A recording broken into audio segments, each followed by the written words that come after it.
I am in Sacramento. I work on legislation. My official title is I am a lobbyist. I run a lobbying and political consulting firm. And how many of you have done lobbying before, either unofficially or officially? Has anyone else? Has anyone ever gone to the legislature, talked to legislators or staff on issues? Okay, so you've done some lobbying. Okay, that's good. It's not a profession that we grow up wanting to pursue. It's not a thing that too formal. It's nothing that I thought about when I was younger, or had these dreams, and I didn't have pictures up on my wall. I'm going to be a lobbyist one day. It just wasn't something I aspired to. But I can tell you, really was rooted in, like I think probably many of you, life experiences, personality. Just things I've learned over the years, people who've inspired me and influenced me. Just human beings, right? At the end of the day. When we talk about mass incarceration, or we're talking about punishing people, we're talking about alternatives, we're talking about prosecutorial misconduct cases that you guys read about, or the podcast of the judge, I forgot her name now, Pratt. Yeah, Judge Pratt.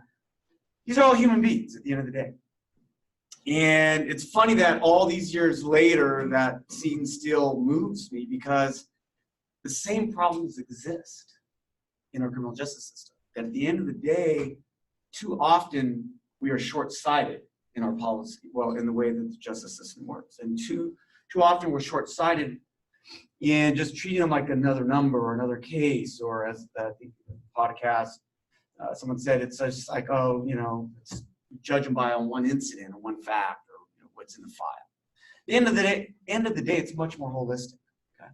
One of the things that I really love about what's happening here, both this class and the program, is that you're looking, and because of kind of multidisciplinary, you're looking at the whole person. And you're looking at policy approaches that deal with the entire person. That's amazing. Okay, it strikes me as an older guy now, and for whatever I understood at 10, 11 years old, it struck me then that it's about looking at the person. And I think that's the theme that you will see and understand when I talk about some of the work that I've done. And I want to get into, hopefully today, get into some of the ideas of what could be done. Okay, what are some of the policy changes that all of you may come up with? Maybe we can come up with it together. So, for the last, how many years have I been lobbying? I've actually been lobbying, what's today's date, the 19th, 20th, 19th, February? I've actually been lobbying 16 years come next week, my 16-year anniversary of lobbying. And as was stated, when I opened my lobbying firm, I specifically wanted to open a lobbying firm not to represent big oil, not to represent insurance companies. I specifically wanted to work with nonprofit organizations, and I wanted to work with advocacy organizations, and I wanted to work on criminal justice reform. I had always worked on criminal justice reform, even as in the years before I went to the state capitol. I had spent some time in the state capitol, and ultimately what I found, I was doing a lot of, should back up, before I ended up in the capitol, I was doing a lot of grassroots work. I was doing a lot of political organizing, political campaigns, all lefty, progressive kind of stuff. And at one point, a legislator really suggested to me that I go to the state capitol and I work in the capitol and I learn the inside of it. It was the most repulsive thing anybody ever said to me. I mean, why in the world would I ever want to go work in politics? That was like the worst thing in my mind, because I was kind of grassroots organizer, fight the system. Why do I want to be part of it? But then it dawned on me. I was like, I could go for a few months. He said, just go for 4 months, because I'm going to have you go and work at the Assembly Public Safety Committee. I think, did some of you read committee analysis at Assembly Public Safety Committee? That was the office. It was a sign. Well, you're supposed to, let's just assume you read it. That was the office that I actually went to go work for. Okay. And it was a 4-month stint, and my job was to review every single piece of criminal justice legislation and write what I thought about it. Now, let me tell you, for someone like me who for years has been working on criminal justice reform in one capacity or another, and doing grassroots organizing around police abuse and jail reform, I was going to write an official state legislative analysis of criminal justice policy. Oh, hell yeah. So I decided I would go for 4 months. I would take back the inside information that I had to the organizations that I work with and spread it on the ground. Like, hey, here's how it really works. So that was my grand idea. Well, half of that was true. I did learn a lot about how it really works. I never went back. That's over 20 some odd years ago, and I'm still in Sacramento, as I say, temporarily. But I may end up staying. It's growing on me. But what I learned within the first 2 or 3 days, fast forward to what we're going to do today, is that there are decisions being made on a daily basis on budget items, on legislation that we will never, and when I say we, the general public, will never hear about. Okay, we hear about the big ones in the front page. Okay, but there are hundreds and thousands of bills every year. About 2,500 bills a year, actually a little bit more than that, that we will never know anything about. And the only ones that do are the ones that work in the Capitol or the lobbyists who get paid to be there. And it was mind-blowing to me, absolutely mind-blowing to me, that there are all of these decisions, especially in criminal justice issues, the issues that I cared about, that were being made with, thankfully, the ACLU lobbyist was there usually, the public defender lobbyist was there sometimes, and another organization who's now one of my clients, the California Attorneys for Criminal Justice, they were there. And occasionally some grassroots organizations, but for the most part, for about 90% of legislation, it was the legislators and it was the staff trying to decide what to do.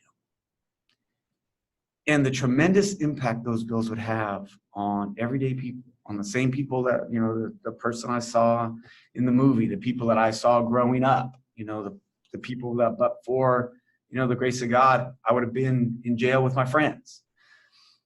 The fact that those decisions were being made without input from real people and people being impacted was just extremely disappointing and frustrating. And we were talking about, to go to your question about, where is data in this? For the most part, it's not there. Evidence-based approaches, I love hearing that around the Capitol. It doesn't really happen. It doesn't. It's a little scary because we're changing lives.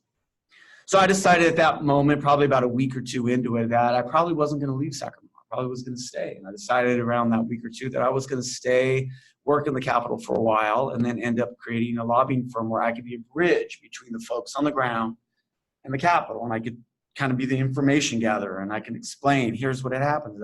I always say I'm kind of like an anthropologist, right? I go to the island and I figure out their language, I figure out their culture, their mores, their scandals, and I then take that back and try to explain to people. And trust me, when you try to explain, and you'll hear some of it today, what's actually going on in the Capitol, most people look at me like, no, that can't be right. That sounds like some weird culture. It's really crazy, some of the things that go on.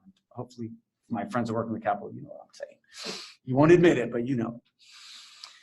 So over the last 16 years now, say a week ahead of time, one of my focuses, my main focus, has been criminal justice reform. And it has been focused on stopping some really bad, tough on crime bills. And it's been trying to do what I think all of you are doing in some capacity or another, is trying to, shift the system in a way where it treats people like people, okay? People with stories that go into the criminal justice system. Not everybody who goes to court or gets arrested for a case is some monster that can't be fixed, that, is just kind of a throwaway. And yet that's kind of how everybody is treated. It's kind of the presumption, right? It's like, oh, okay, well, probably did some other crimes too. We hear it, right? That's kind of how it operates. We've stopped a lot of bad bills, Some have gotten away from us. I obviously work closely with the ACLU and one of the retired lobbyists now, and I, who kind of was a mentor to me in some ways. We used to talk about like all the bills that we've stopped, and how terrible it would be, and then we always get mad about the ones that got away. And we're going to get into some specifics in a second. I want to kind of set this up. But I've also in the last few years been able to be very proactive. And let me tell you where we're at on policy, and then we're going to get into some discussion. I would say when I started 16 years ago, and there were people there before me, obviously, working on this stuff, but at that time, it was still kind of on the back end of the tough on crime period. Okay, we had just come off of,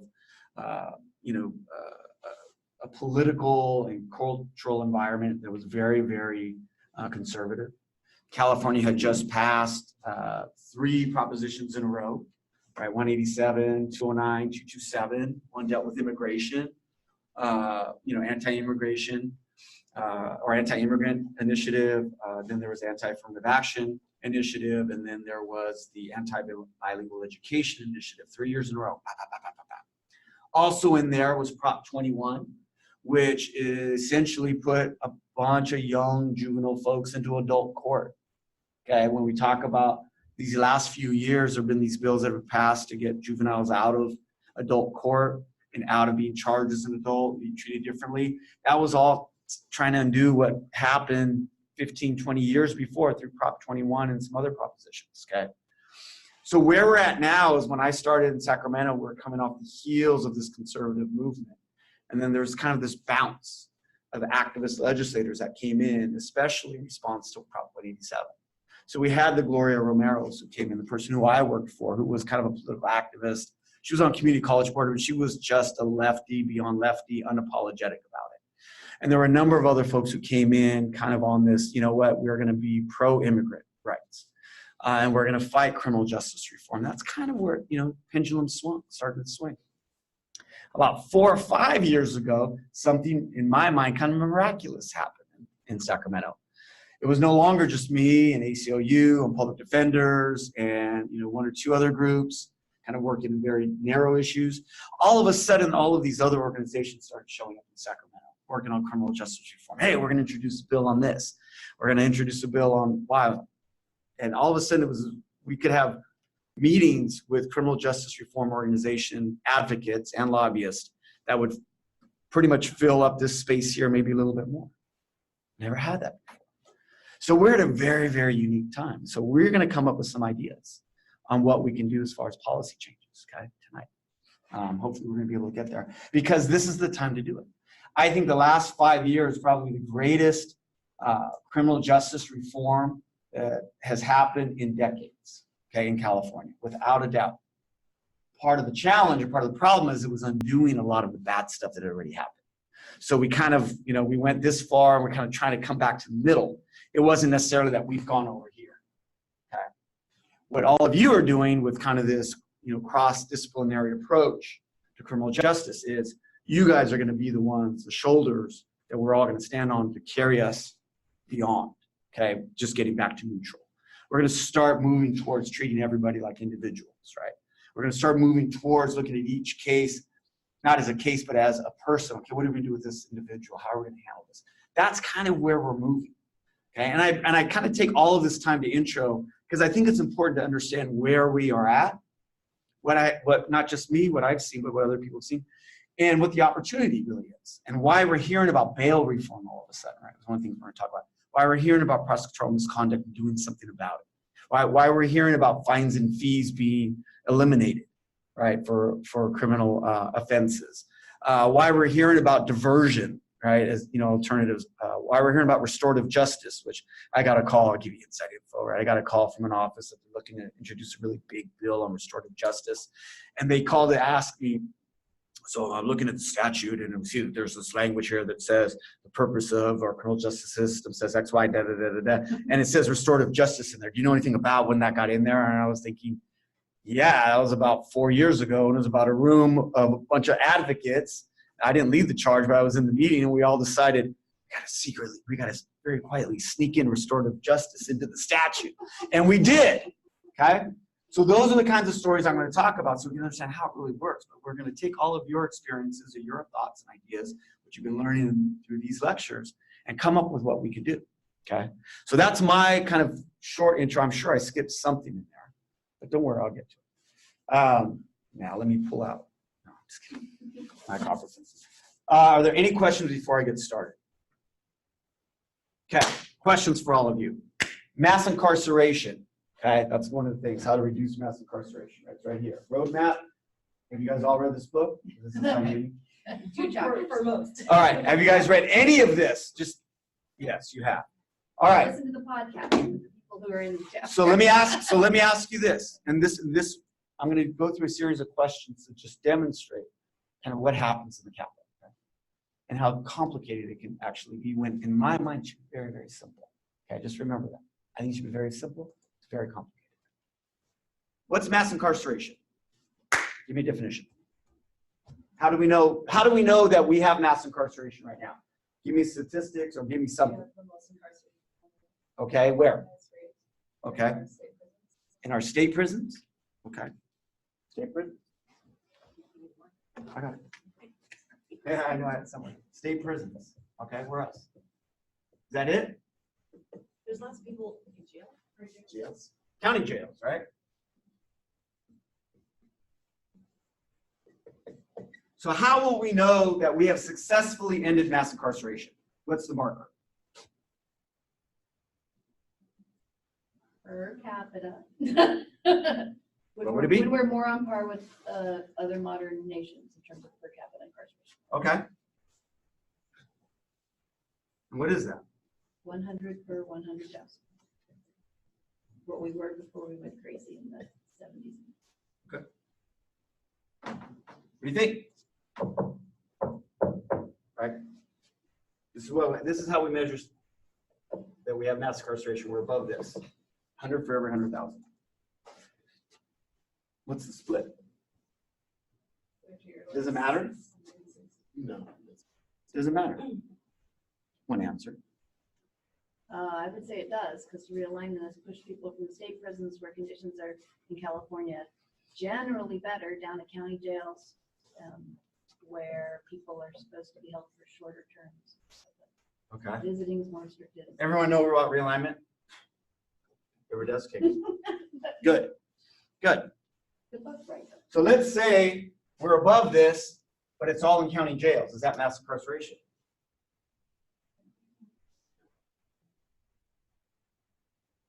Anybody have a law school degree here?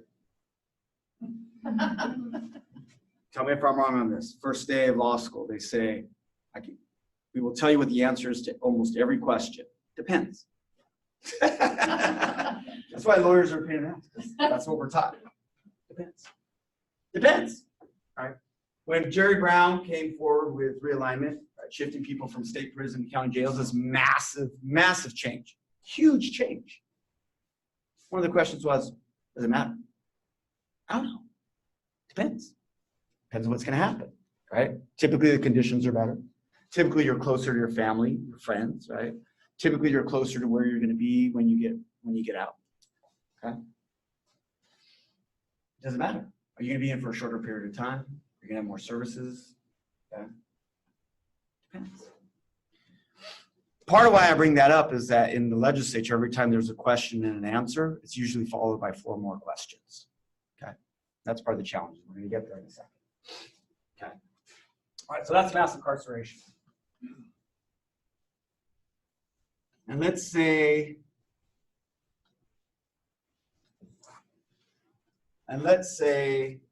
what are the main drivers of mass incarceration?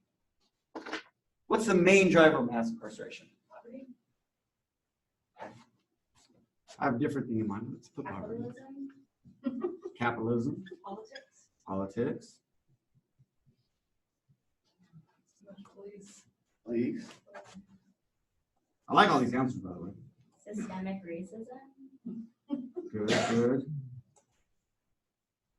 I have one I'm going to add. People commit crimes.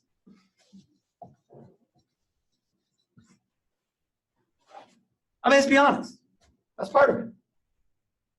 Right? And when you hear that usually from the right, you know, if someone's on the right, it's fine. But people say, like, well, if you don't commit crime, you don't have to worry about it. But what if those crimes are like passed and defined as a crime, but like, I don't know, what if not everyone agrees with what crime is? Kiara, very good. Right. Yeah, Kiara, right? Yes. Okay. Kiara. Good. So, we're going to go through this, and then I'm going to throw in examples from the legislature, so then we can start putting this together. First thing is, what exactly is a crime? Who determines that, right? It's the legislature. The legislature writes what's a crime. Okay. One of the reasons why I'm drawn to the Capitol, why a lot of my friends, when they come to the Capitol, they can't leave, is that it's pretty amazing that you're setting up the statute. You're defining things like what the hell is a crime. Okay. I'll give you a quick short story. Had a case 2 trying to think, was I just out of law school? Was I still in law school? I think I was still in law school. I had a case where I was working with an attorney and I was certified to practice in courts with that attorney to actually handle a preliminary hearing on a felony. It was drug trafficking, okay? Drug trafficking. Anybody watch Narco? What are the big drug, shows out there? There's a bunch out there, right? Narco, what else? What's the one with the high school teachers, the meth guy? Breaking Bad. Breaking Bad, okay. Drug trafficking sounds really terrible, right? Here's what the legislature defined as drug trafficking. Being in possession of drugs and moving. That is also included in drug trafficking. Just movement. Now you might say, okay, this guy's kind of crazy. Yeah, I am. But the reality is that's what the statute said. And that's how it's interpreted. Pure movement. No intent? No intent to distribute, no intent to sell. All of that's in the statute, but it has one word in there that said transport. Now, anyone who studied law, the appellate courts and Supreme Court, they say there's somewhat of a presumption that, the legislature knows what they meant. When they adopted the statute, they know what they meant. They took everything into consideration. And had they not wanted to just include transport, they would have said transport with intent. So it means transport, meaning you have drugs, any amount, you move, you can get the same. One of the drug trafficking statutes, I should preserve, there's some higher drug trafficking statutes, I don't want to mislead, but there's a very big felony on drug trafficking that has distribution, all those other things, and it has the word transport. And for years, people were being charged with drug transportation as a felony. One of my early cases, I represented somebody who I'm from the Bay Area, and it was night out, and he was partying with his friends, and he was driving, and they had drugs, allegedly, but they had drugs, to say. So they pulled him over, Mexican guy, of course, and then, the cops question him, takes him in, they find some drugs. Drug transportation. Get to the prelim, we read the report, we're like, well, wait a minute, I'm kind of it's good to be naive and young and like kind of dumb, right? Because I'm talking to the attorney, I'm like, the police report says drug transportation, and yeah, well, because it's transport. Okay, he's in the car and all that. I said, didn't say the car was moving. Seriously, I'm not a rocket scientist. It's just like, doesn't transport movement. What it said was the officer came around the corner, saw the car come to a stop. I was like, well, what does that mean? So, loser case, typically. So the attorney goes, you know what? You get to handle the cross-examination. So I was like, let's go. Let's do it, right? I'm young. I'm fired up. And I had about an hour and a half cross-examination, probably of him, of the officer, maybe half an hour, 40 minutes cross-examination, going over whether or not the car was moving when he came around the corner. Okay. First of all, think how ridiculous it is that the taxpayer money is going to me cross-examining an officer on whether or not when he came around the corner, the car was moving, the car was stationary. And that is the difference between a felony with significant penalty and a misdemeanor. Okay? The guy said, no, I was parked there in front of my friend's restaurant, which was true. That was an actual fact. And I was with my buddies, and we were getting ready to go somewhere, but we were just sitting there. We had just been drinking, came from the bar, sitting in there talking, and yeah, we had drugs on us. It's a misdemeanor. Prop 36. You get diversion on it. Officer says, no, I saw the car move. Well, was it moving? Did you pull him over? Because it says here, you pulled your car over and walked over to the car. So did you, on the same block, like within 50 feet, how's it moving? End of the story is, the officer said, actually, he never clarified it, right? So it was one thing that we did. They actually never clarified it. When I was cross-examining him on something else, our strategy was to focus on the search and get him thinking about the search, okay? Because you didn't have to notify the prosecutor that you were going to challenge a search as being unconstitutional. It used to be you didn't have to give them any notice in the preliminary hearing. They changed that law afterwards, I think, because of our case. Because it was like a year later, and that office sponsored it. But so we decided, you know what, let's do all this questioning and then get to the point of him say something about the car being parked when he came around the corner, because it said that in the report. Okay, so we did that. Now all of a sudden, close down the case. Oh, no more questions, Your Honor. Oh, what? No more witnesses? You don't have any witnesses? I know, we're good. They're like, what the hell's going on? What's going on? It was hilarious. The DA was freaking out, and ultimately we said, okay, Your Honor, we're good because you should dismiss the case because it didn't say the car stopped. And that's the requirement. Car needs to be moving. The DA wanted to reopen. The judge was like, take it in chambers, came back and was like, sorry, Mr. DA, you didn't mention anything about, or DA and your witnesses didn't say anything about the car being moved. We won that case. Now, it's the most ridiculous story ever because it's true, and it's a waste of fucking time and resources. But it's this. It goes to the first question, what is the crime? Should never have been charged with transportation in the first place. And even if he was driving, who cares?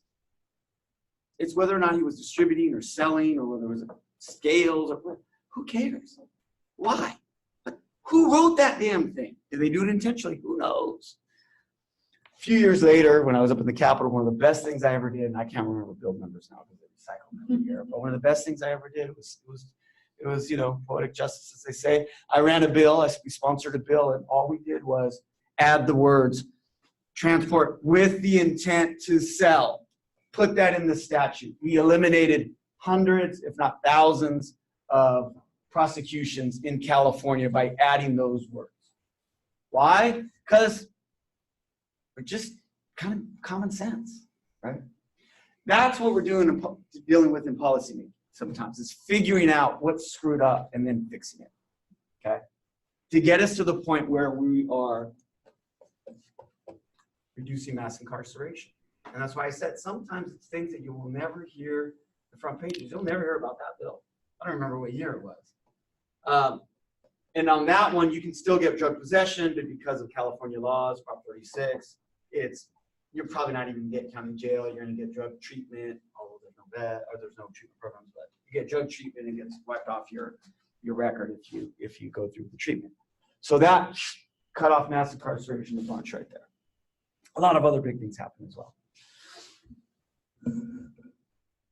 One of the things to take away is that as you approach the question of what kinds of policies will make a difference and where to focus your time and energy and resources, okay, as far as the data and studies, which are absolutely necessary for the policymaking process, is don't skip steps. Start from the very beginning. And it's okay to admit people commit crimes. Did that guy have drugs? Yeah, he did have drugs. And yeah, that's a crime. It's not a felon, shouldn't be a felon. All of these other things are absolute drivers as well as mass incarceration, without a doubt. We're going to talk about some of those in a second. But don't forget to start at the beginning. Should it really be a crime? Let me think of a couple of other real quick examples. God, I know there's been a bunch the last few years that decriminalize something. Well, I know we're talking about like possession of marijuana, obviously. That's my talk about these other ones right in front of me.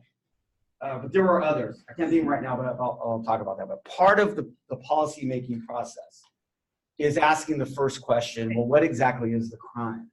Because I was trying to get back here in time. It goes to understanding the story of individuals. Well, this person was getting high with his friend, but is that drug transportation? Well, you know, common sense says no. So what does the statute say? How is it being interpreted? Holy cow, this is ridiculous. Okay, there was a case of a guy, I swear this is a real case. Not my case, but a friend's case. Went to a party, took a cab home, didn't pay the cabbie because he didn't have money because he was loaded. The cabbie called the cops. Cops came to the guy's house. He was sitting out on his in front of his front porch. Cops started talking to him. You got to pay the guy. They end up arresting him. They search him. They find drugs. They charge him with drug transportation because he took a cab from the party to his house. Honestly, God, one of my friend's cases. Okay, so those are the types of things when we talk about mass incarceration. Sometimes it's very simple.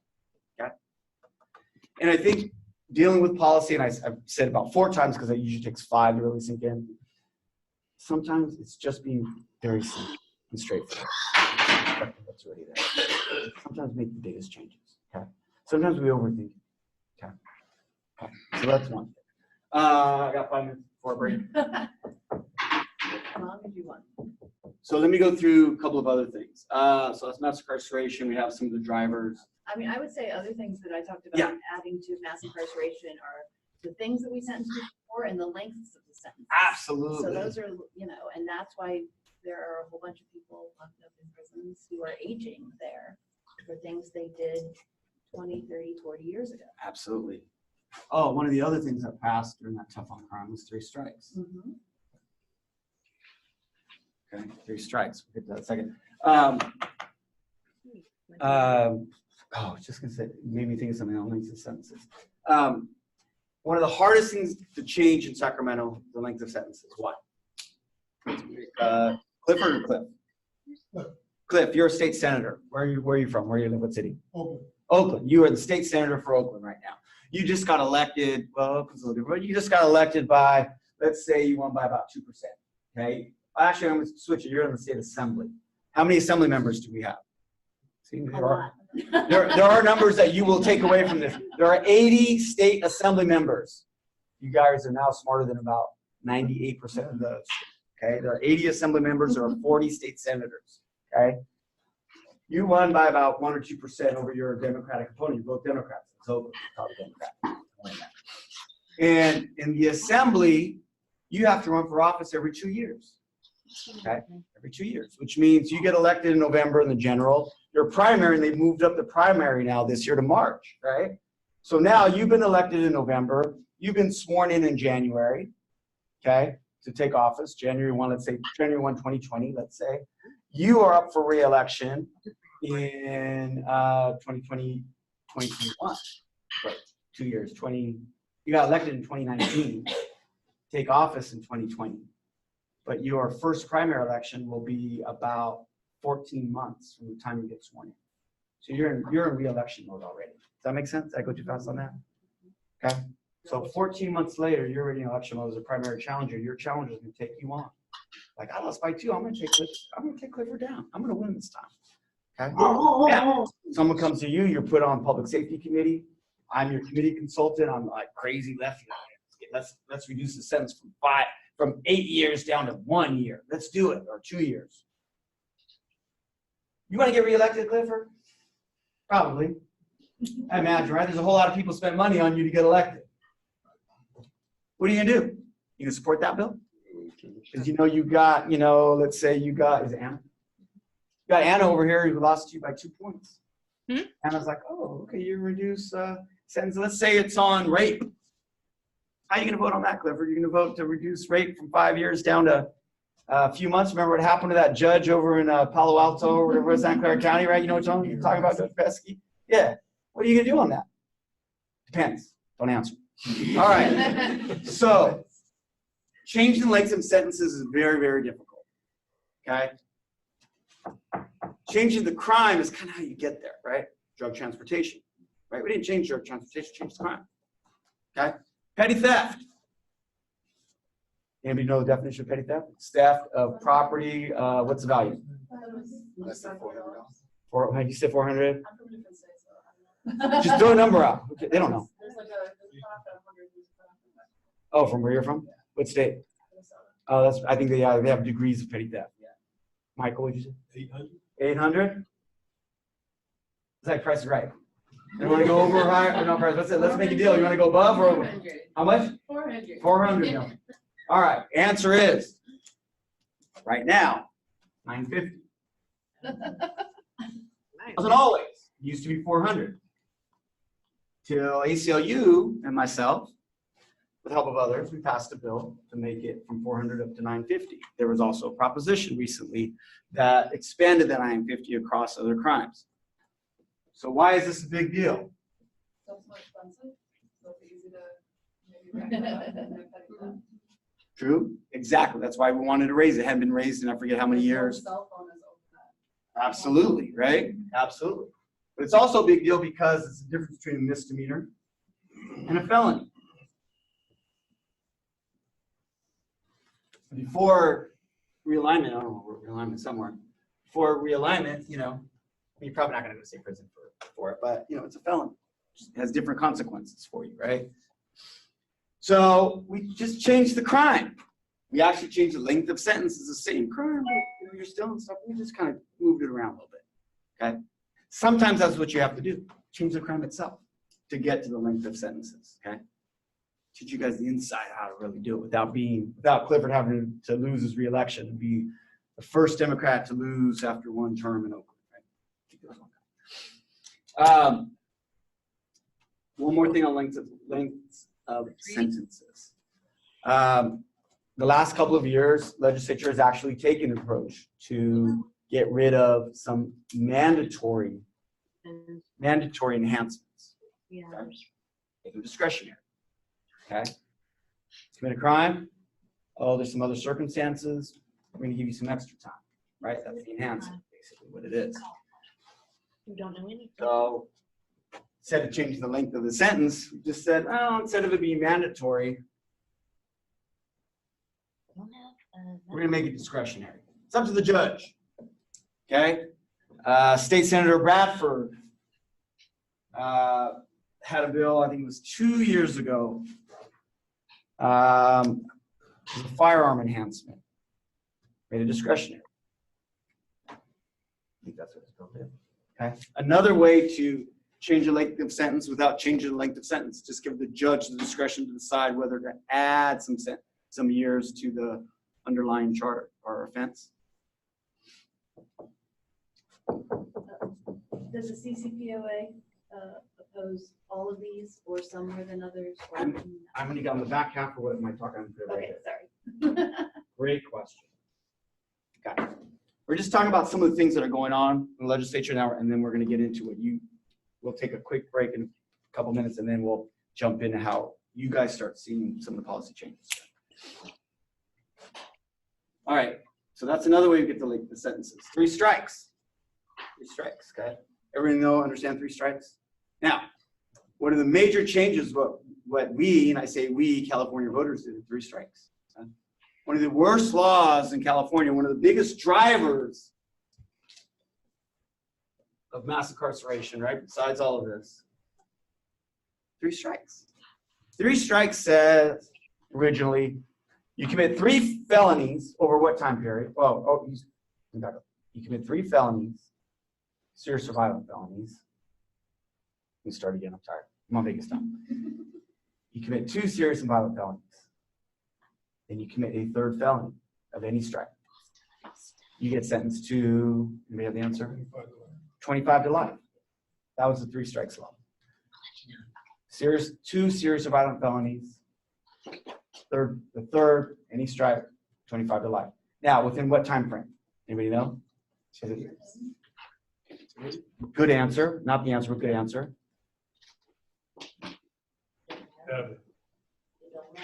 What's your name? Kim. It doesn't matter. Your entire lifetime. You want to talk about how we got to, what's the per capita right now? 700. I didn't know.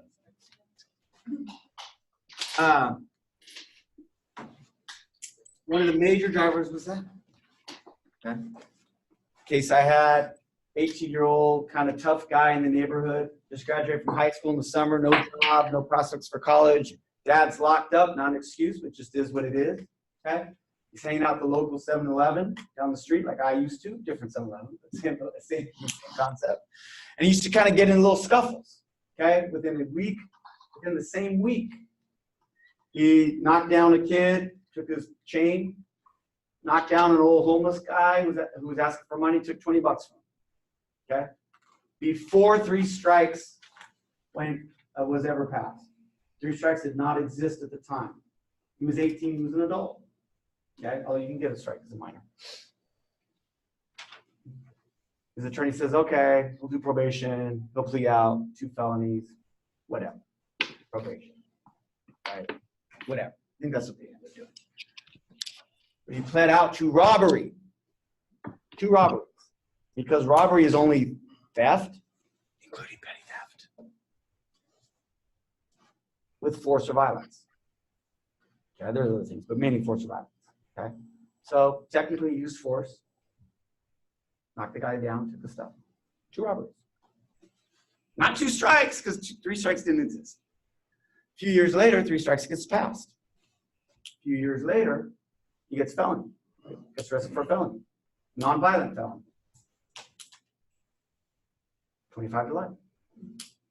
They're like, well, he has a record of a history of this and that. So he's got 2 violent felonies.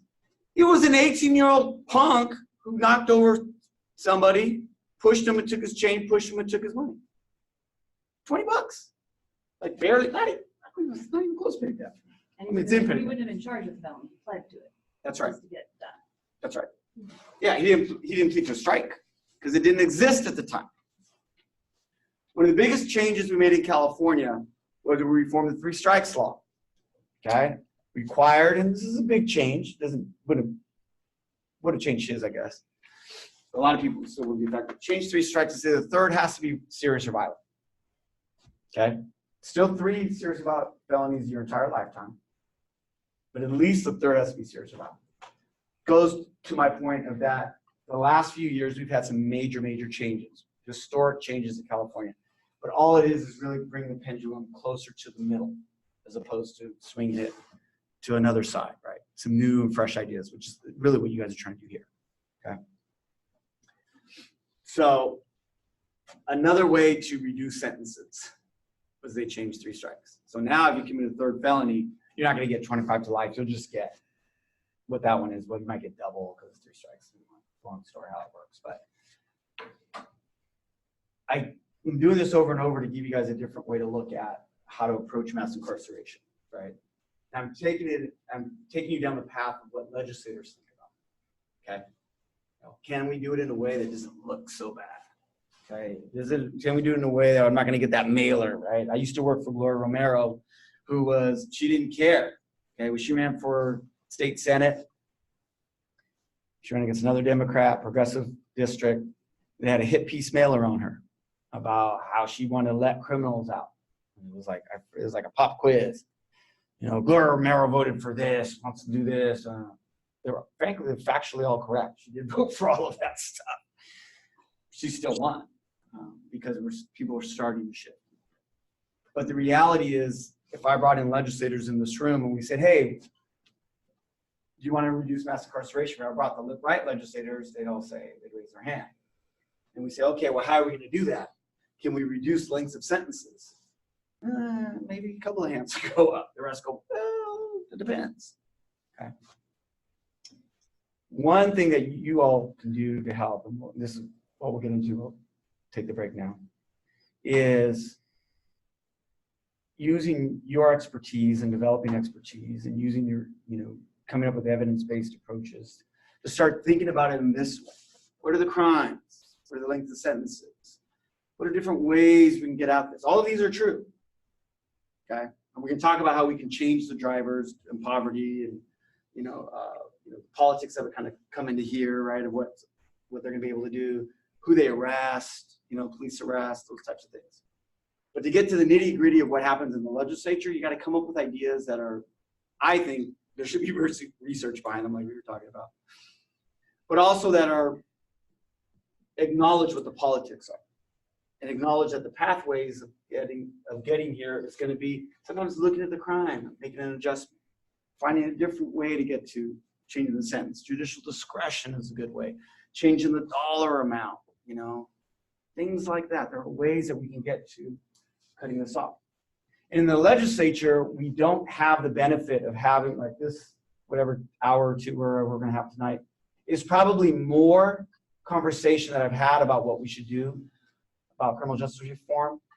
I mean, most continuous time that I will have all year. I will not have this long of a conversation with a legislator, a staff member, or anyone else of relevance. This is it. If you combined all of my conversations with a single legislator all year long, it still wouldn't be as long as I'm going to speak tonight. Okay? It's fast and quick. It's 5 minutes. It's 3 minutes. It's 10 minutes. It's a hearing. It's a way to put in the analysis. Okay? There are ways I influence it. I stick the example of the guy driving, or in front of the bar, that becomes part of the official analysis. People look at it and go, oh, that's horrible. Yeah, there are ways to influence it, but it's it's very fast paced. And it's really, the polar opposite of what all of you are being trained to do. to come up with the evidence, come up with the research, in-depth discussion. I promise you, the reading that you have for tonight, the legislators who deal with these issues have, one, probably never read or listened to the podcast or read the book, and probably never read this much about it, with the exception of maybe 2 or 3 who really into these issues. The rest, they get this. I'll close on this. They get this. What does the bill do? Okay. Who talked about? Oh yeah, Ignacio came in. Oh yeah, CCPOA came in. Who's supporting of it? Oh, okay. Who's opposed to it? Anybody in my district? Oh, okay. What's the chair going to do? Oh, okay. Am I be voting with everyone else, or am I by myself? Okay. All right. So I said it could be a very short discussion of how things work. That's the reality. We're going to talk about that more on the next segment. I'm going to talk a little bit about some of the policies that I've worked on. And we're going to have a discussion about some of the policy issues that all of you are interested in. And we'll start identifying where some of your policy interests might fit in some of the discussions in the Capitol right now. Let's give that a shot. But what I want to do is set up a little bit of a spectrum of the criminal justice system, and then we'll figure out, where we can make some changes, right? Or where some of the ideas or issues or concerns that all of you have, where they fit in. So I'm just going to start at the beginning, right? Where's the beginning of, if we're talking about mass incarceration, not where it all starts, because obviously it starts with, socioeconomic, all the other things that lead to the fact that somebody gets arrested. But let's just start with the police arrest somebody, right? Let's talk about the process, right? So, because I know, don't raise your hands. I'm sure many of you committed crimes. I have. I just didn't get arrested for most of them. So, it's okay. Police, that's the first stop, right? Police arrest somebody. Then what happens? Let's say if it's a felony. What was that? Say it's a felony. Just say for this. Next work goes to the district attorney. District attorney determines whether or not to charge. Good. Before that's right here. Let's start here. Police arrest you, go to jail. Say it's a felony right now.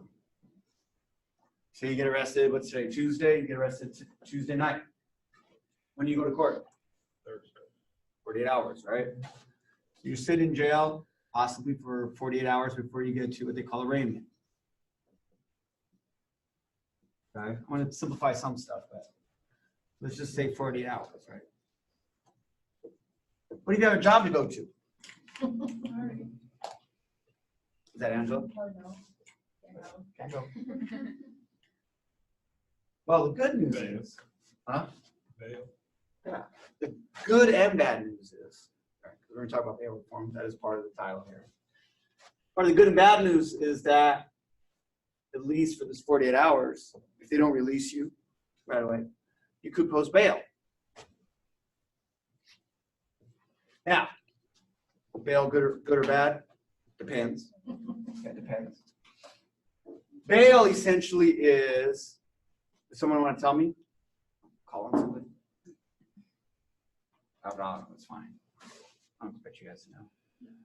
Ashley, Brant, anybody over there know? I mean, I can guess. But Yeah, just guess. like It's fine. the amount, depending on the crime, how much it'll cost for them to be released from jail. Yep, that's exactly it.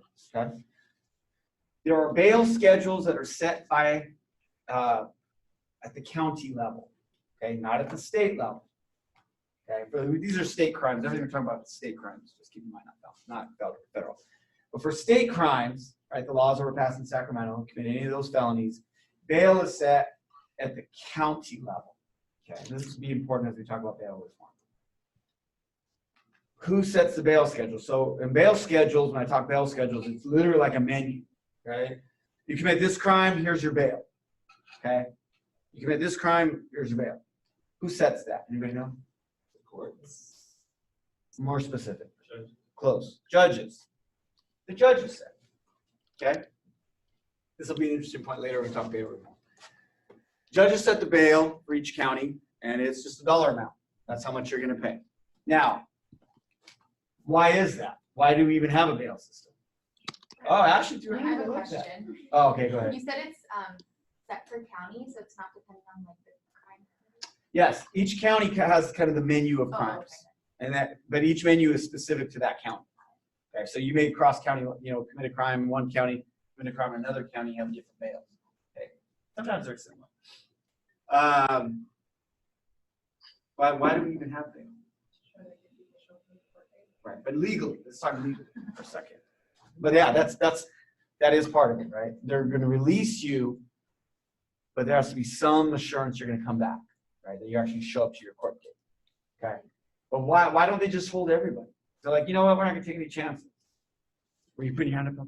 You Doubtful? haven't been convicted of crime yet? Oh, that's kind of cool, huh? In this country, you're kind of presumed innocent, right? That's kind of a cool thing, like in theory, right?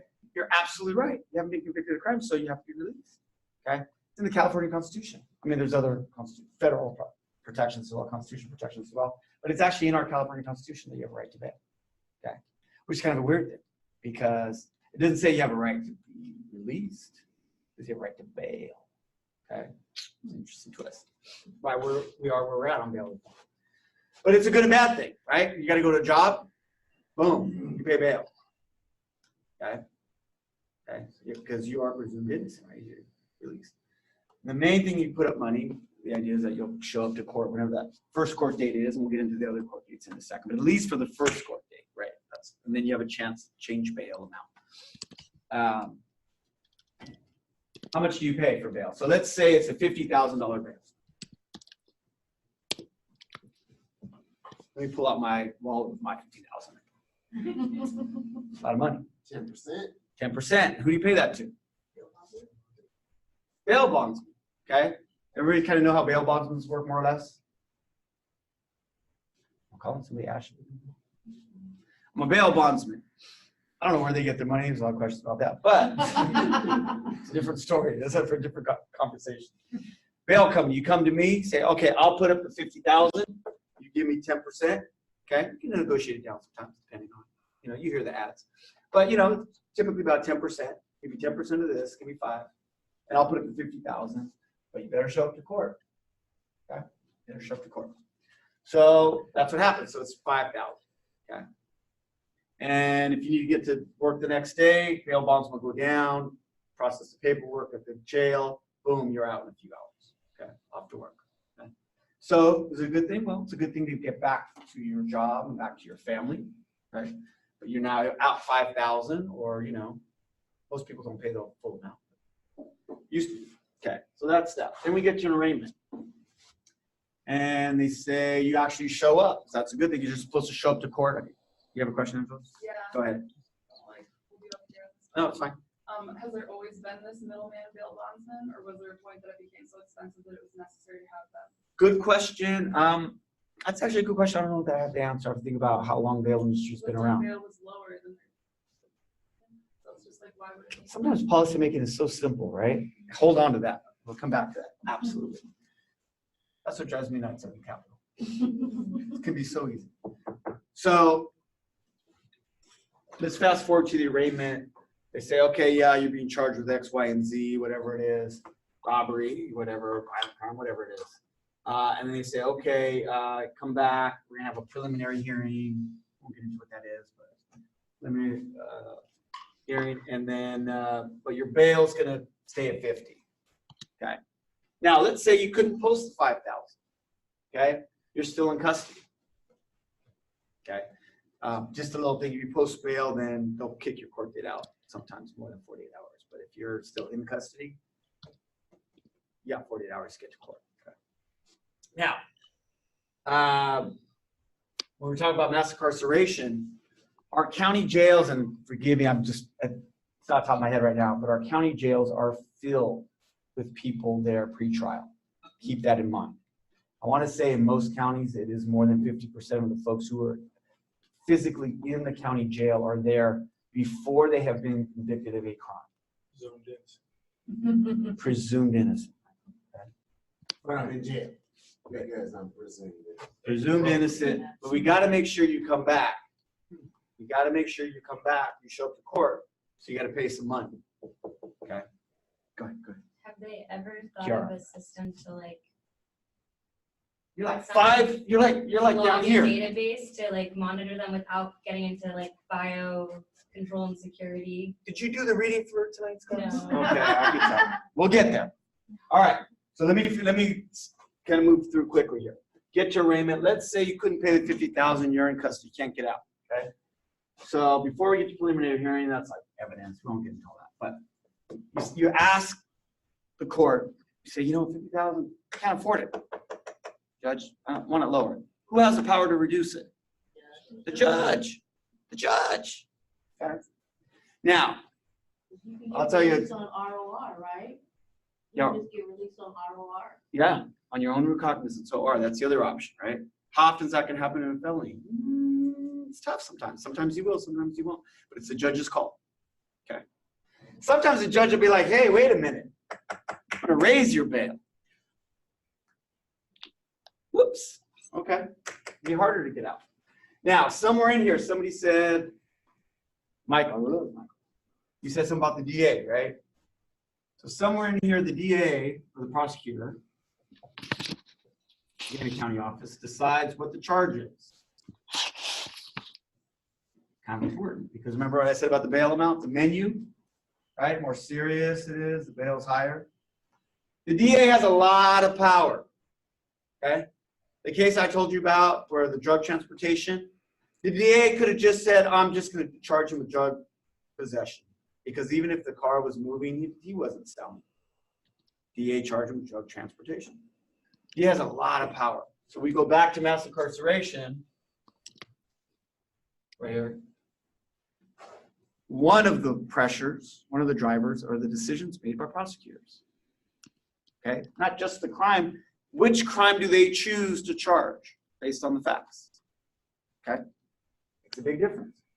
Makes a big difference in getting out at the beginning. Okay, judges set the bail schedules. Individual judges can increase or decrease bail or release people on OR. Okay. When bails are high, let's think of a situation, this happens all the time. And we said more than 50% of most counties, they're there pre-trial. Let's say it's 100, let's say it's 150,000, can't pay. Got to get ready. I'm a defense attorney. I'm like, I got to get your case ready. I can't go to trial immediately. We got to waive speedy trial because I'm not going to be ready. We got to fight this because you're looking at, let's say it was my guy who's looking at 25 to life. You're looking at 25 to life. I can't be ready in, 45 days. No way. Too much at stake. So you're going to be sitting there. How long? Weeks, months, years? All of those are possibilities. So we have a lot of people sitting in our jails, essentially spending time, serving a sentence for a crime they haven't even committed, been found to have committed, because they can't pay bail. I look at it a little differently. I don't say it's because they can't pay bail. I say because we don't let people out immediately when they get arrested. That's why I say bail is kind of good and kind of bad. Because it's good you have a right to get out, but it's bad if you can't afford the way to get out. So why don't we just let everybody in? Makes sense, right? You said that, right? Just let everybody in. Because they say, oh, people might not show up to court, right? Then you get a warrant, then you get brought in and all this stuff. The other thing that changed a few years back in statute, but also in a recent initiative, a very tough on crime initiative, was they added the words, it's public safety or risk of public safety. Well, they put in the words public safety. Bail amount is also based not just on whether you're going to show up to court, but also on public safety. Okay? Let's say, who haven't I called yet? Rachel. No, let's go Kylie. Oh, both of you committed crime. Okay? Co-defendants, exactly. There you go. Okay? And I just forgot where I was going. Public safety. Both come in, and the judge goes, well, I think, Kylie, I know her, this and that. All right, I'm going to drop your bail from 150 down to 25. Go call, Michael's bail bonds, you'll be okay. Now, Rachel, all of a sudden, let me look at her record, okay? She's a little sketchy. She's got a few things, she's got a few arrests, she's got violent crime, she's got a bad grade in this class, so she punched the professor, I'm thinking, I think she's a little bit more of a risk to public safety. Has nothing to do with whether or not she committed the crime. Has nothing to do whether or not she's going to show up to court, whether she's a risk to public safety. Some of the lawyers that I talk to think that's one of the biggest problems in the current law. Okay, is that is a factor. Okay, remember that we're going to talk about that in a second too. The difference between getting out and not getting out could be what the judge determines whether you're a risk to public safety or not. Okay. They're kind of like David Copperfield. They're kind of what? Kind of like David Copperfield. They must be magic. You know? Absolutely. Absolutely. See if I can do this in 20 seconds because I love telling examples. Represented someone, I'll tell you the facts on 3 layers. Someone arrested for assaulting a peace officer. Couldn't get the bail reduced. Sounds pretty bad, right? Assaulted a peace officer. Let me add another layer. It was a woman. It was a woman who was happened to be her 70th birthday. Happened to be a grandmother. Was she at a bar? Was she had a bar fight? Or the officers came? No, where was she? She was at the state fair in Sacramento. What happened? Her grandkid, who was 5 or 6 or whatever, at closing time decided to run back into the exhibit to go see the pigs. Honest to God, wanted to go see. She went after him. Oh, did I add in that she doesn't speak English? She only speaks Spanish.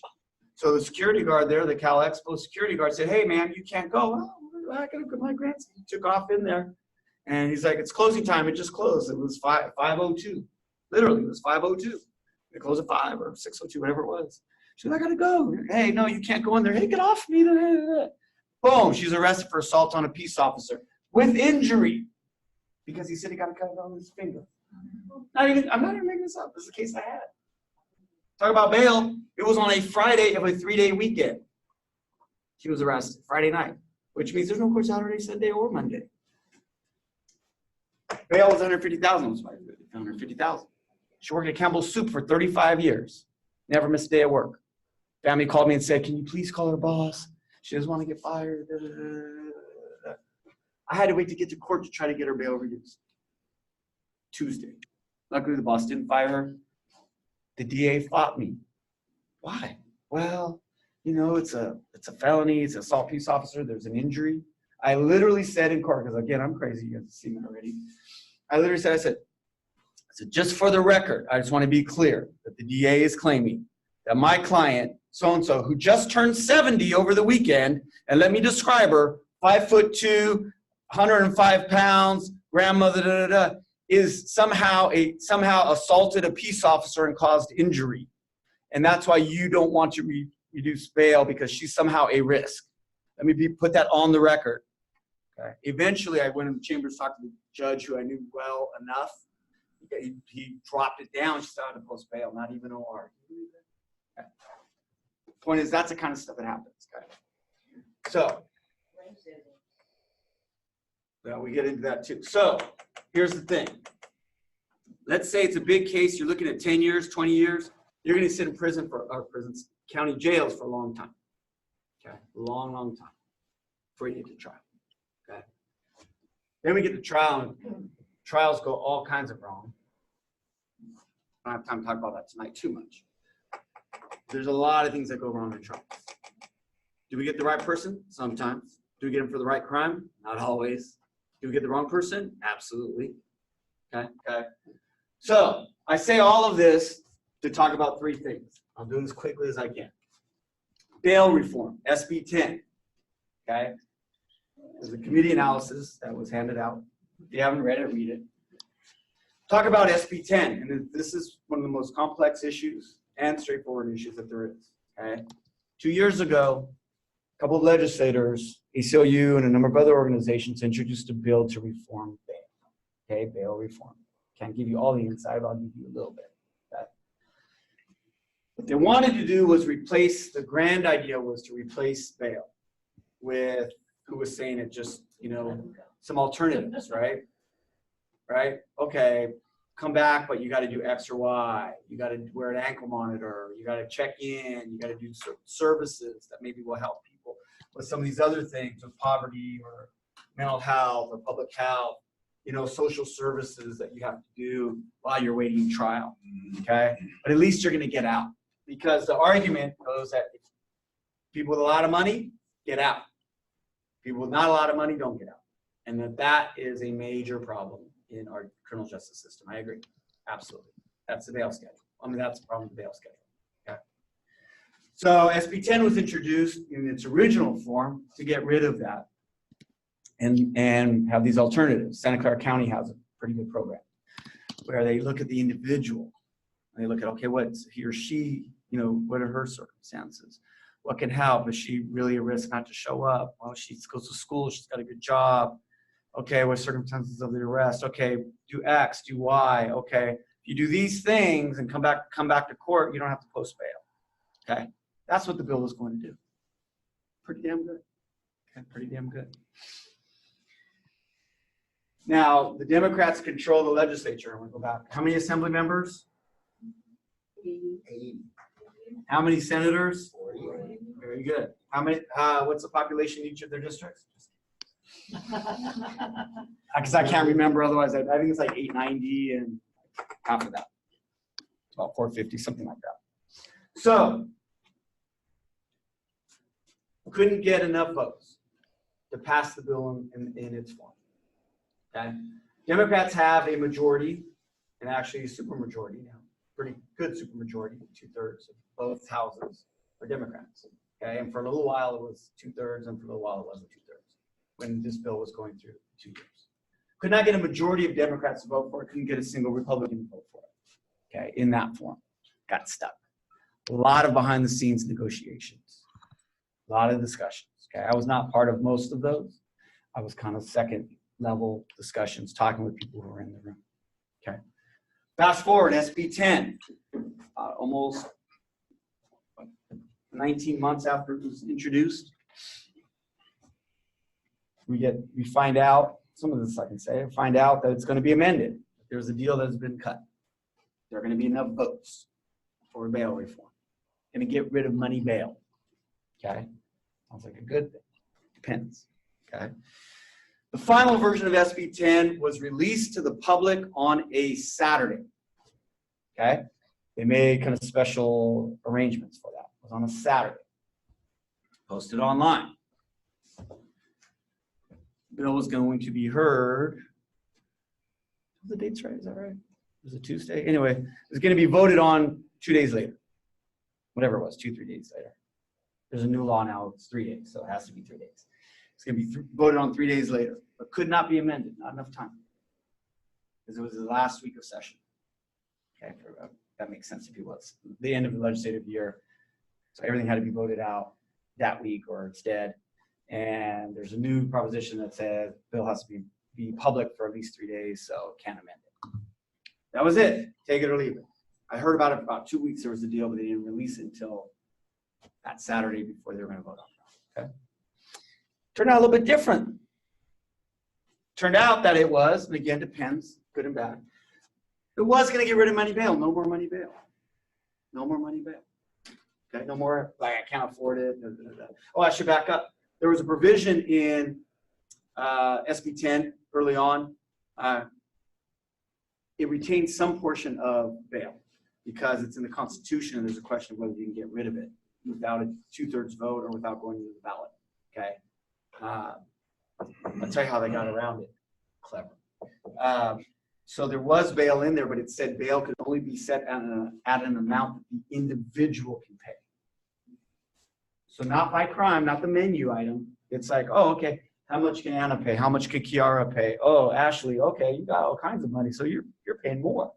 One by one, individualized bail schedules, but no more than that person could afford, and that would ensure that person to appear in court.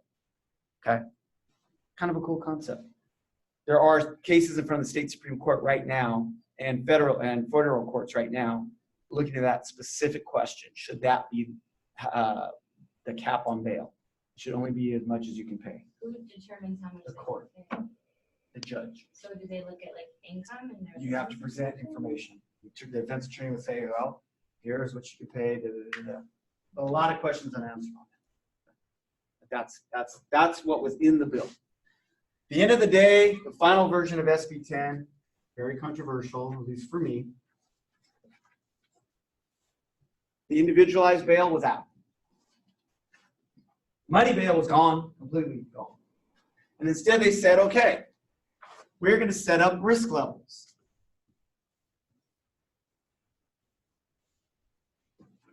If you are, remember we're talking about risk in public safety?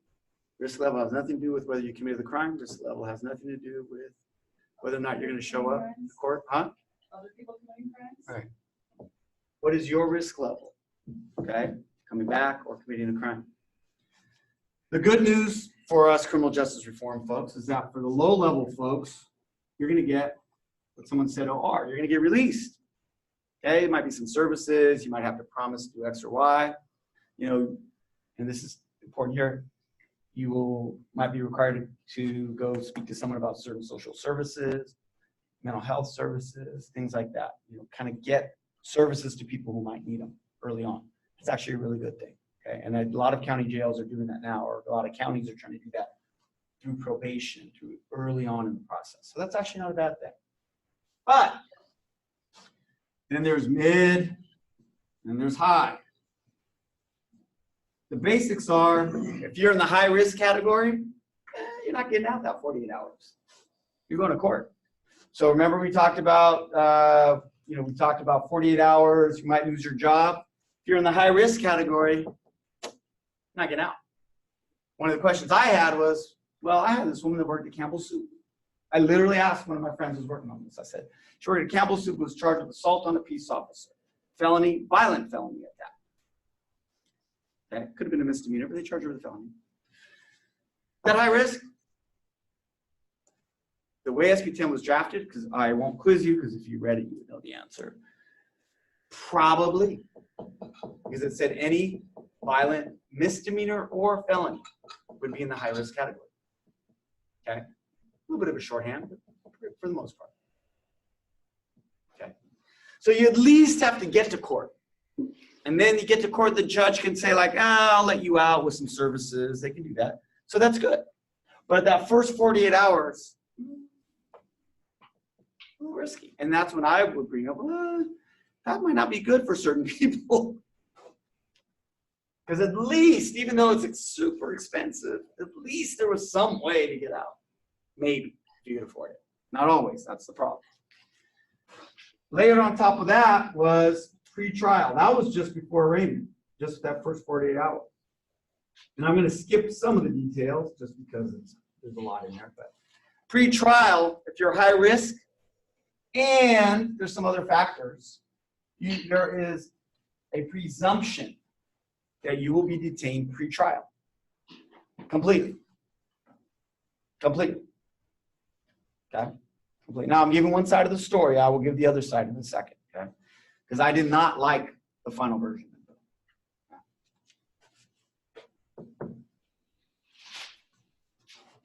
If you had of course I'm going to give the worst example, because that's what you do as a lawyer. If you have a DUI, okay, and you are, I forget what the level was now, 0.5 or 0.20, I forget what they put in there. I'll look at it. But if you have a high BAC, high blood alcohol level, you are put into the high risk category. And if you are there in the high risk category, and say 5 years prior you had one of the enumerated offenses, you are presumed, you will be held until pre-trial. Okay. Now you can argue with the judge about it, but there's a presumption that you will be held until trial, whether that's a week, a month, a year, 5 years. No way out. Not even if you say, hey, I got $150,000 in my pocket, I can get out. Nope, can't get out. Now it's a narrow, the trade-off was there's gonna be a narrow group of folks who can't get out, or a harder time to get out. But more people will get out on the front end. That was the trade-off. That was the negotiation, okay? I call it preventive detention, okay? Preventive detention. Now there's more details, like you can challenge it, there could be a hearing, but if they let you out, and then the DA decides, that you should qualify for high risk, and they come and arrest you again. I mean, there's a lot of layers to it, good and bad, okay? But I'll just spare you some of those. But the bottom line is preventive detention. Now, who pushed the preventive detention? This is the politics, right? Who came up with this concept of preventive detention? Again, this is my commentary, so just, qualify it. It's not what everybody thinks. This is my thought. Some of it is factual. The idea of preventive detention came from an entity called the California Judicial Council, or Judicial Council of California. Anybody know what that is? Our court system. Our court system. Now, who sits on Judicial Council? A handful of county executives, but mainly judges. Who is the head of Judicial Council? The Chief Justice of the California Supreme Court. Now, there's debate on whether she personally was involved in negotiations. I've heard that she was, which could complicate the fact that she's overseeing some cases on bail right now. Just an observation, but let's say she wasn't. Say it was her staff. The courts, the judges who are in charge of bail, and this is where it's weird because the bail industry makes this argument, I kind of saying the same things. It's a little complicated because I don't really agree with the bail industry. But the same folks who set the bail schedule, the judges, the same ones who can individually reduce bail and let people out, or just let them out on OR. Their entity, not the Judges Association, but Judicial Council, was the one to push this approach. I said, well, it's good, it gets rid of money bail. My perspective, mine only, though, it's only one of many perspectives, and I have had very strong but respectful disagreements with some of my friends on this, and colleagues. The cases making their way through the Supreme Court, I think, are going to end up finding that bail cannot be set at a schedule. It has to be individualized. It has to be based on how much that individual defendant can pay and reasonably pay, that's the word, reasonably pay, and show up to court. Okay? That's what I think the cases are going to go. Having talked to some friends that are litigating it, having read some of the opinions, that's my thought. The Judicial Council and the judges, if that were to happen, would lose all control. They wouldn't set the bail schedules. They wouldn't be able to determine whether to increase or decrease bail. They would be required to set it at a level that that person gets out. There's no discretionary like there was before to increase it if they really thought someone was a safety threat, or they would just take it away completely and maybe help. Well, because it's going through the courts, it's not a policy that's been adopted. It's a standard. Now they can't, I think the way that the earlier opinions have talked about that there can be exceptions, but it has to be like, yeah. And in fact, I forget what the language is, but there's a court decision that says specifically that keeping somebody in custody should be only in very limited, very, I forget what the exact words of the legal opinion, but in the most narrowest of cases when that happens. That should be extreme when the government holds you even though you haven't been convicted. So I think that's where it was going. My commentary is I think the judges and the Judicial Council and the Chief Justice were like, we're going to lose all control of this. So let's retain control by creating risk levels. We get to then, we being the judges, get to take everybody and decide, okay, yes, you are low, yes, you are mid, yes, you are high. And if you're high, we're going to decide if you get out. Oh, by the way, one of the factors they get to look at in SB 10 is safety risk of public safety. So, is SB 10 better than current law? No answer. I debated with my friends a lot about that. It depends. What if they're It both depends. bad? It really does depend on the case. Huh? I don't know, what if they're both bad? They don't, neither of them seem to really That's a solve possibility. the problem. That's a possibility. The reason why we ended up here, just to remind everybody, is that they couldn't get the votes. So I kind of understand they got what they could get. And I do understand that there are going to be a lot of folks that are going to be impacted on the low risk or low level offenses. That is going to help a lot of people. But let's go back to what we talked about earlier as far as, the number of people pre-trial. Like, is this the right fix? Is it not the right fix? Now, where are we at with SB 10 right now? It was passed and was signed in September. It's supposed to take effect. They had delayed implementation, so it's supposed to be October of 2019 taking effect. Does anybody know what happened?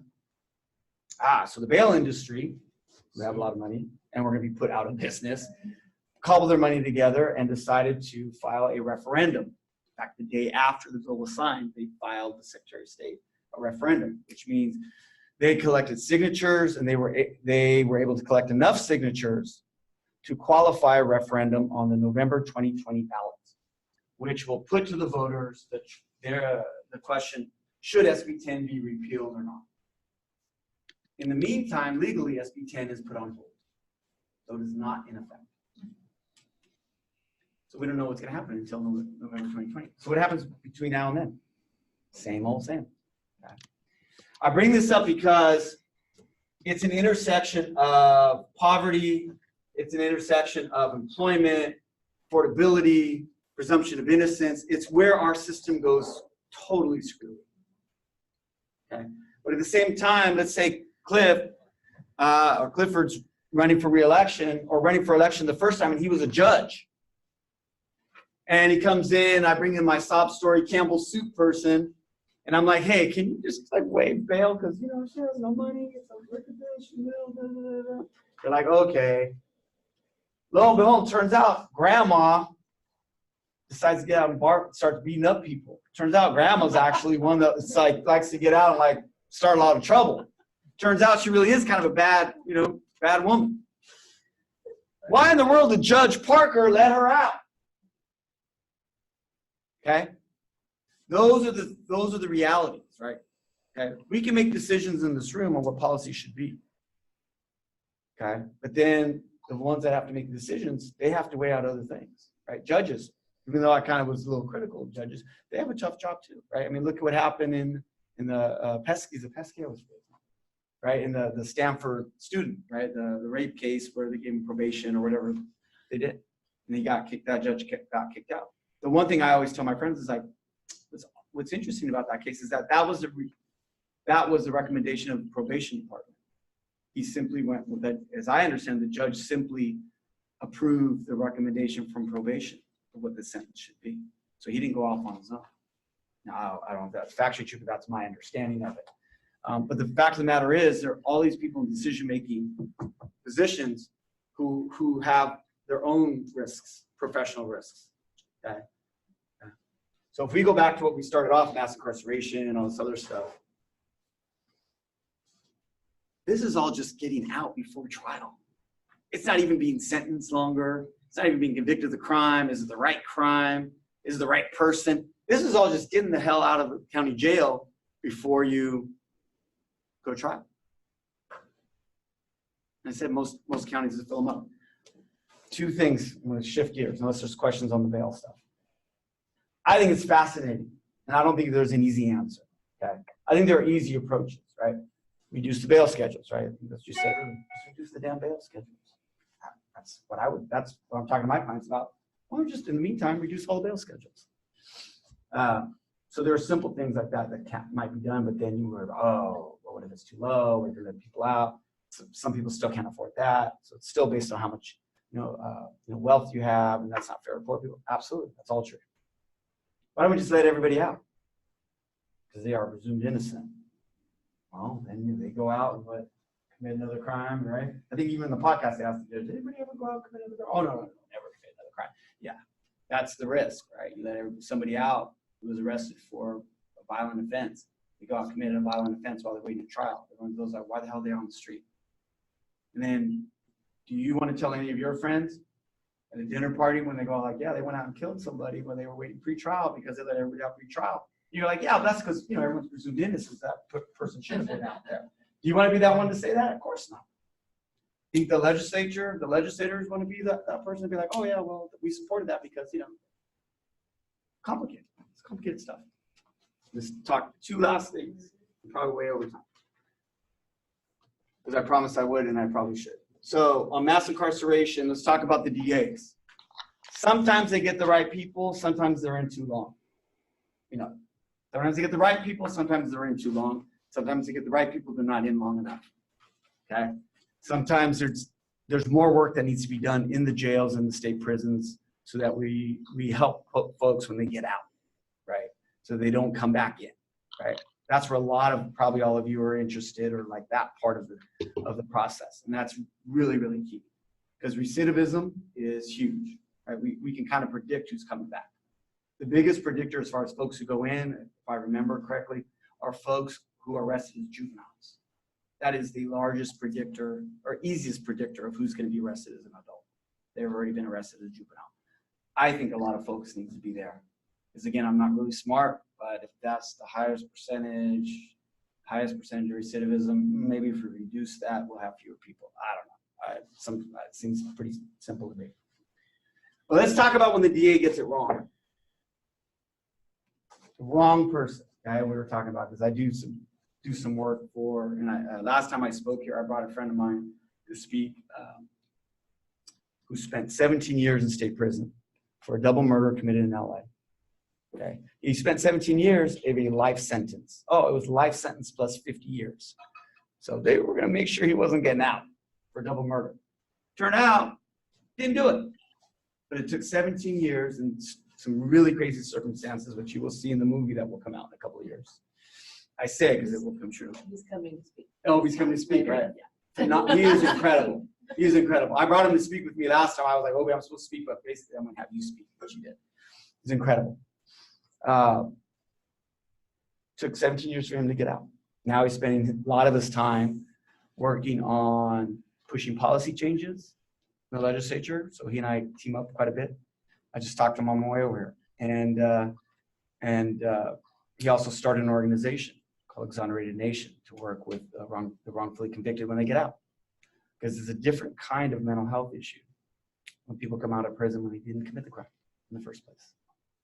Okay. And they have other struggles with employment and housing. I can tell you this, you guys will be the first to know, other than OB. There are going to be some bills introduced this year, anywhere from 1 to 3, that will cover 3 things. If you've been wrongfully incarcerated in California, you will get free community college education, free education at CSU, free UC, okay, if you can get there, we can get you there. We passed a bill last year to give the mental health services, well, social services, gate money. One of the things, I don't know if you talked about, there was you wrongfully, if you're convicted of a crime, they give you $200 when you come out of prison, right? You're wrongfully convicted, they give you 0, not even bus money. So we just changed that. You get $1,000 now to come out. You get automatic CalFresh, so you get access to food, and you get a couple of other things. But the bill's coming this year. Free education. It's going to be free mental health services, which is going to be a little different than what's offered now.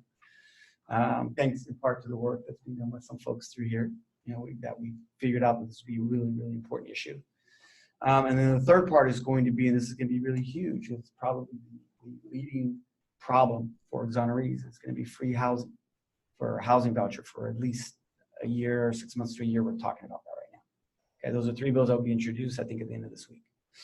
That I'll be working on with Obi, so ask him about that when he comes. But what happens when they get it wrong? One thing that I worked on the last few years is on bad DAs. I have friends that are DAs. There's some very good DAs. They're very committed to their job. They need to protect the public. Trust me, if somebody, beat up my family or attack my family, yes, I would call the police. But I want the prosecutor, it depends, because that's how I am, but most people would understand that. So I support prosecutors in many ways. I think they do a crappy job a lot of times. I think oftentimes they go too far. And I think that they're working in the system that is screwed up, so it's not really their fault. Okay? They're wrong. But sometimes DAs do bad things. Okay? There have been a number of scandals where DAs have withheld evidence over the years. Okay? Not just in California. OB was one of those.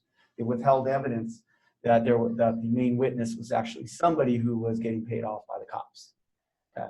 There was evidence that they were actually protecting the identity of a unofficial brothel for police officers.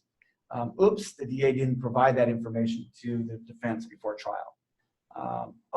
There was actually a shell casing from the firearm that had been collected, but didn't tell the defense. Oh, by the way, that shell casing didn't match.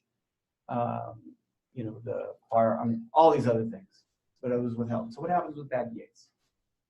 Did you know that up until 3 years ago, it was not illegal for a DA to withhold evidence? And I mean illegal, it was not a crime. Not a crime. Possible ethics violation, possible, what we call discovery or just evidence code violation, but no real remedy. So, can't be sued. There are cases on that say they can't be sued. They have immunity. Wasn't a crime. So you can withhold evidence, somebody get convicted. Spend 17 years in prison. Oops. That DA. The DA in his case actually got promoted through those 17 years. There was a breakthrough case in Texas, 60-minute story about the gentleman. Sorry, I can't think of his name right now. Oh my God, I can picture him too. The National Innocence Project handled this case, and the DA had moved up to become a judge over all those years. I think he was in 22 years, killing his wife, and burning down the house, and killing his wife. Yeah, you know what you're talking about? Oh, that's not him. Michael, think about it in a second. Unprecedented, they went out and arrested that judge. He was the DA of the case, but they went out and arrested a sitting judge. Okay. And I forget what they got him with, but they got him with a misdemeanor. He had to do 10 days. The guy spent 22 years in prison. The reason being there was no crime really that they could use to go after him. So for probably the only time in my professional career, probably personal life as well, I supported and helped draft a new law, a bill, new policy to make it a felony for a DA to withhold evidence. Okay. Everyone told me I was crazy. They said, there's no way it's going to be passed. What they didn't know is I spent 2 years getting ready. 2 years prior, I ran a bill that would provide a jury instruction to where you have to inform the jury of any incidents in which the DA withheld evidence. Just inform the jury what they want. Right? That was the bill I ran. Didn't get that one signed. But we started educating the legislators, right? The 120 legislators. They started saying, oh, okay, well, why are you doing that? Well, people withhold evidence. Oh, no. The next year we came back with another version. Trying to think what that one did. That one was you have to report DAs to the state bar, and they could be kicked off the case clearly, but the entire office could be kicked out of the case because in Orange County it was the head DA who was telling all of his DAs to withhold evidence, and there were some really bad cases down there. There was one case in particular. I think they found like 300 incidents of prosecutors withholding evidence. Pretty bad. It's systemic. And in the process, I was educating the legislators about it. And you know what happened? Because, sometimes I'm like a broken clock. If I say I am correct. We spent 2 years educating legislators, and it finally got to the point, because I wasn't pushing that bill. They came in and be like, so they get reported to the state bar? Yeah. Is that it? Is that all your bill does? Oh, yeah. But don't they get reported now? It's not mandatory. Well, they were all, well, that should be like, well, it ought to be a crime. I had legislators telling me it ought to be a crime. Little did they know that's what we were going to run the next year. So again, once in a while I'm right, not always. Not too often. Occasionally I'm right. So it took us 2 years of doing work to get to the third year to say, well, okay, we're going to make it a felony in California for a DA to withhold evidence. People told me, oh, you'll never get any legislator to author it. Okay. They were right. I couldn't get a legislator to author it. The very last day, there's a deadline when bills have to be introduced. The deadline's this Friday, so I have some work to do tomorrow. Some other bills.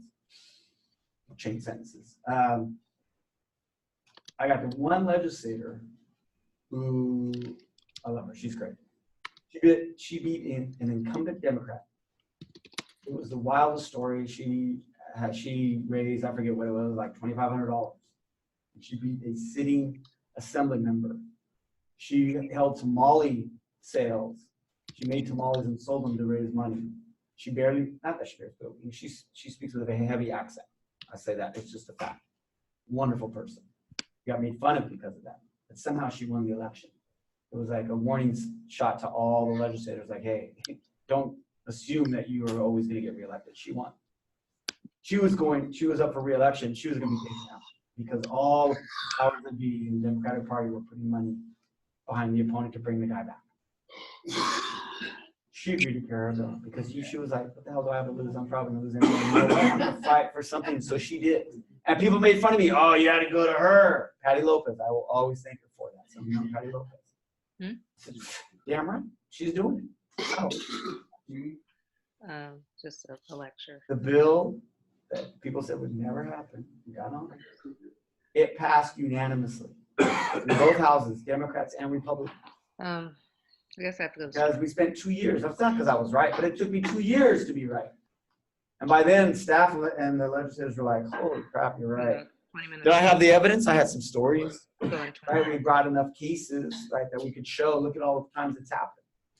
But I also had the real easy thing to show, which was it's not a felony now. It's a felony for police officers to, Okay. John, what did I say, to destroy evidence was a felony. That was part of my argument. It's a felony to destroy evidence for peace officers. Why wouldn't it be a felony for DAs? I didn't tell him that I actually wrote that law too. So I guess twice I created a felony. With the ACLU, when I was a staff person, we were like, hey, let's make it a felony because Rampart scandal in LA, they arrested officers, but never charged them with destroying evidence because there was no crime. We created that crime. So there you go. You build on things. That passed with Patty Obi's help. Lopez win? Patty Lopez lost. The assembly member was actually a friend of mine who then got his seat back. Was only in office for a few more months though, because he was accused of some misconduct and so he had to resign. Patty Lopez tried to run again, but she didn't get reelected. But she tells people how proud she is about that bill all the time. I get calls from people like, hey, I talked to her and she was giving an interview about it. One of the stories is that when you're coming up with policies, figure out what's going to make a difference. Okay, figure out where you can help. Okay, and again, a lot of your work, and if I have 10 minutes, do I have 10 minutes? Okay. Figure out where you can make an impact. It doesn't have to be everything. It's not going to fix everything in one fell swoop. It's just not going to happen. I wish. You can make some big chunks. But whatever it is, whatever perspective you have, whatever you think can be changed, figure it out. Put it out there. And think about how it works in the real world. Okay? The biggest thing I had to learn when I showed up in the Capitol was how I was always say, you know, they say put pen to paper, but, you know, feed on the idea. Like, you got to figure out what is it really, right? It's like, oh, we want to reduce mass incarceration. Well, how do you do that? I listen to the podcast. They talk about mass incarceration. I haven't read the book. Listen to their podcast. Talk about fines and fees and the cycle of warrants and all that. Absolutely true. I've seen it, been there, represented people. But I didn't hear, that's one part of it. But how do we change everything else? You can't do it in one fell swoop. What I encourage you, and I want to hear your ideas in a second, is to always think about the big picture and always think about where, you know, all the different factors at play, and be creative. Okay, be creative. Okay? Think about how all the different, you know, if you want to push policy, you want to show up to the legislator's office. How are you going to convince him or her that he or she should do this and not worry about reelection?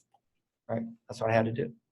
As chief of staff, I made a pact or made a commitment to my boss saying she was going to remain as lefty as she was, but she wasn't going to be, you know, but she was still going to be politically relevant and stay in office. That was my challenge. That's what I was hired to do, to figure out how to make her retain her political progressiveness, because that's how I'm a left of left. But it does no good if she's left of left and not in office. Okay. And that's what we were able to do. It's not easy. We don't like it a lot of times, but my job, I have to respect it. I understand legislators are going to act that way for self-preservation. I don't fault them for it. I just know once they're out, someone else comes in, so it doesn't matter to me. I just need their vote. I don't care what they're, you know, I don't care who it is. I've had legislators vote for my bills who've never met me, who've never read my bill. They just, you know, I've worked the staff enough, or I've figured got enough other legislators to support it, whatever it is, you find ways to get the result.